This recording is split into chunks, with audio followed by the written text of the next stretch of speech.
बिस्मिल्लाहिर्रहमानिर्रहीम। मेरा नाम हाजी एहसानुल्लाह ख़ान है।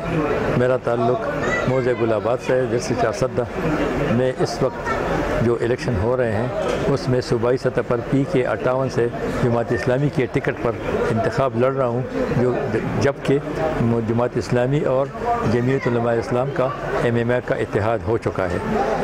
जहाँ तक मेरा ज़ाती ताल्लुक़ है सियासत का, तो मैंने इस अरसे में सन 1979 से लेकर आज तक पार्लिमानी सियासत की है और हर स्टेज पर आवाम की भरपूर अंदाज में खिदमत की है। डिस्ट्रिक्ट काउंसिल पेशावर का चेयरमैन रह चुका हूँ, जिसमें कि 4 नौशेरा पेशावर एक डिस्ट्रिक्ट है। उसके बाद मैंने सूबाई इलेक्शन लड़ा और सूबाई में कामयाबी हासिल करके मैं सूबाई काबीना का रुकन बना।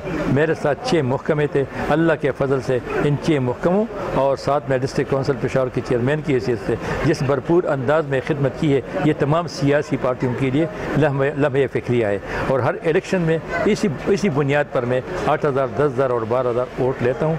बाद लाख्वास्ता यही सियासी पार्टियाँ मेरे इर्द जमा हो जाती हैं, एक यूनियन बना लेते हैं और कोशिश करते हैं कि एहसानुल्लाह खान सूबाई असम्बली न जाएँ। अगर एक दफ़ा एहसानुल्लाह खान सूबाई असम्बली गए तो उसके बाद या चीफ मिनिस्टर होंगे या स्पीकर होंगे, और उसको फिर मना करना, उस काम से मना करना मुश्किल होता है। मैं आवाम से गुल मिलता हूँ, ये लोग जो उससे चुपते हैं, सिर्फ इलेक्शन के दौरान निकल आते हैं, इलेक्शन के दौरान मिन्नत समाजत करते हैं, जरगे करते हैं, वोट लेकर फिर उसके बाद गायब हो जाते हैं। ने फजल किया, कामयाबी हासिल हुई, तो आइंदा का प्रोग्राम इंशाल्लाह ये है, हमारी ये कोशिश होगी कि हमारी जमात की तरफ से और MMA की तरफ से शकूर के मौका पर सरकारी अरादी है, वहाँ पे हमारे एक बहुत बड़ी यूनिवर्सिटी के बनाने का इरादा है।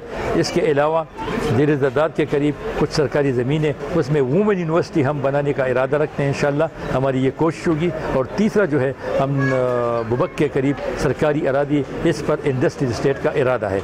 जहाँ तक नौजवानों का ताल्लुक़ है, तो मैं ज़रूर कहूँगा कि नौजवानों के लिए इससे पहले भी मैंने भरपूर अंदाज में बहुत से लड़कों को भर्ती किया है, तालीम याफ्ता लड़कों को भर्ती किया है, और आइंदा के लिए भी हमारा ये विजन है, ये कोशिश है कि हम ज़्यादा से ज़्यादा रोज़गार के मौके पैदा करके हम आवाम को रोज़गार फराहम कर दें।